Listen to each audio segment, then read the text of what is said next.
Sa isang magandang umaga, may nakakatakot na nilalang sa kalsada. Nasaan na yung driver ko? Ang tagal naman. Hi, buti na lang maganda ako. Ah! Help me! Sino ka? Pakawalan mo ako! Miss Sherilyn, masyado ka ng mayaman kaya kita dinakip. Ngayon, tatawag ka sa taong mapagkakatiwalaan mo para sa ransom, kapalit ng kalayaan mo. Sumunod ka sa akin at hindi ka masasaktan. Ha? Bakit ako? Anong kailangan mo sa akin? Kakasabi ko lang, di ba? Kung balak mo kong pagsamantalahan, ayoko. Kay Douglas lang ako. Ano ba? Tumigil ka nga dyan, kadiri! Ngayon, may matatawagan ka ba para maisaayos ang usapan sa ransom? Meron. Tatawagan ko si Douglas, ang superhero ko. Patay ka sa kanya. And for sure, hinahanap na ako nun.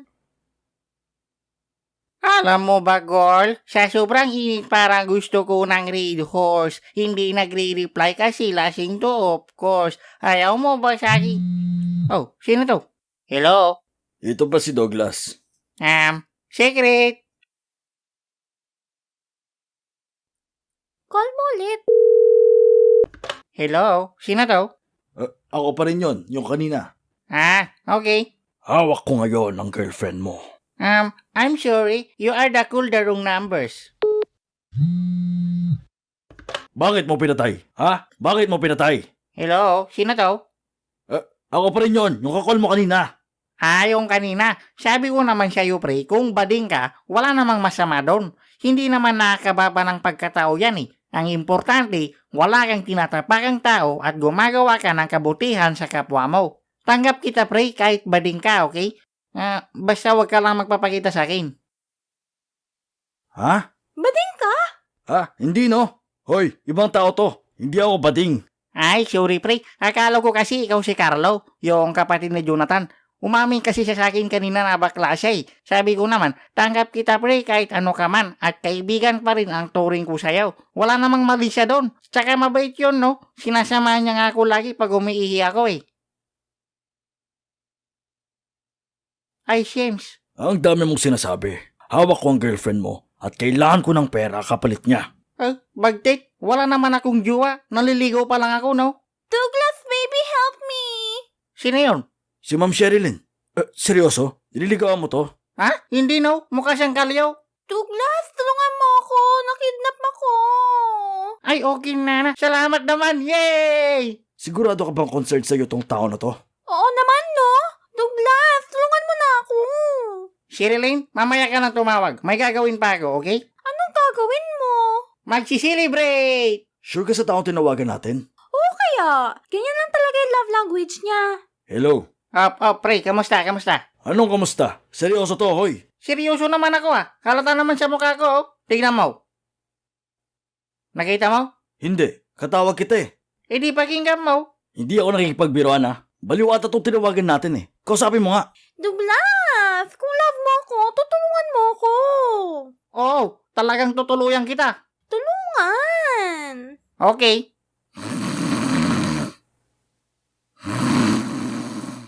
Hello? Douglas! Nyak! Bakit? Natutulog ka ba? Sabi mo tulugan kita. Pag niligtas mo ako, may lifetime supply ka sa akin ng alak. Hello, kidnapper. Ano kailangan mo sa kanya? Kailangan ko na 500,000 kapalit niya. Bakit ang mahal? Si Sherilyn lang naman. Magkano ba dapat? Babaan mo 400,000. Mahal masyado. 300,000. Lower. Ano ba? Kidnapper ako, hindi tindero sa palengke. Bakit kasi ang mahal? Tingnan mo yung itsura niya. Mukha bang 300k yan? Hindi. 50 dito, masama pa loob ko. Di ba? Use your brain, not your mind. Sobra kayo Pang Miss Earth kayo yung beauty ko. Siyempre, lamang lupa ka eh. Ano ba? Hindi ito dahil sa muka. Kailangan ko yung pera. Kailangan ko rin naman ng alak. Hindi lahat ng bagay agad-agad mong makukuha. Ako dapat nasusunod dito eh. Douglas, tumawag ka na lang ng polis. Di ba may kakilala ka? Oo pala, may kakilala akong pulis. Ipahuli na ba natin yan, pre? Ha? Bakit ako? Pag tumawag ka ng pulis, edi mahuhuli din ako. Oo nga no. Sige na nga, 100k na lang. 100,000? Ganyan kamahal yung tattoo ng kaibigan ko dati. Peki naman. Tara, let's! Ang dami mong sinasabi. 100,000. Sarado. Hanggang dyan na lang. Pag di mo pa tinanggap, ililigpit ko to. Douglas, iligtas mo ko. Papakasalan pa kita. Bigyan kita, Bindi, pre. Tuluyan mo na yan. Ha? Hindi ka ba natatakot sa pwede kong gawin? Mas natatakot ako dyan sa kasama mo, pre. Sa bagay, parang kampon ng kadiliman eh. Oh, di ba? Yung ilong niya parang sayo din, oh. Oo nga no. Pag tinitigan ko, ang hapdi sa mata eh. Oh, di ba? Excuse me? Kamukha ko kaya si Catherine. Oh, feeling. Mas mukha kang Bernardo. Tama na nga yan. Ano, ibibigay mo ba sa akin ng 100,000? Saan ka kukuha? Eh malay ko sa'yo, ikaw gumawa ng paraan. Di nga ako makakuha ng pulutan? 100,000 pa? Paano yan? Kailangan na kailangan ko na yung pera. Bakit hindi ka kasi magtrabaho? Oo nga, ba't hindi ka kasi mag-work? Alam mo, pre, sabi ng lolo ko, kung may gusto kang bagay, pag sumikapan mo. Oh, nagsumikap ba yung lolo mo? Hindi, lasinggiro din siya eh. Oh, di ba? Kayo yung tamad. Ako dumidiskarte. Yan na naman. Para kang yung bunjing na nagtanong lang sa akin dati. Diploma o diskarte? Red horse! Kailangan ko na kasi pre. Saan mo ba gagamitin? May malaki kasi akong problema ngayon eh. At need ko ng malaking pera para maayos to. Hala, nakakaawa ka naman, pre. Parang kailangan mo talaga ng tulong. Ha? Bakit baliktad? Douglas, ako yung tulungan mo. Pre, huwag kang makinig sa mga demonyo sa paligid, okay? Okay. Makakayanan mo yan. Makakalaya ka rin sa problema mo, okay? Oo pre.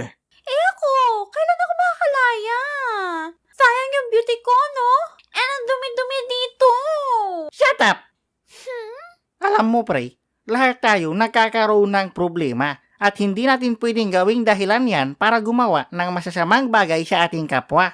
Si Sherilyn, wala namang ginawang masama sa iyo yan eh. Kaya di mo na siya kailangan saktan, pre. Aw, ang sweet mo talaga sa akin, baby. Pakis nga. Pero pwede mo naman sigurong sapakin isang bisis. Tama ka nga pre. Dahil sa pagiging desperado ko, nakakagawa na ako ng masasamang bagay. Oh, di ba? Ganyan dapat. Lika na dito, pre. Mag-chat na lang tayo. Pag-usapan na lang natin yung problema mo. Ha? Sige ba? Saan ka ba ngayon? Dito lang sa tabi ng kalsada, pre. Malapit sa City Hardware. Sige pre, on the way na ako. Dala ko pulutan. Hey, ay, sarap namang makatulong sa kapwa. Yes, makakalaya na rin ako. Thank you, baby Douglas. Pagkita natin,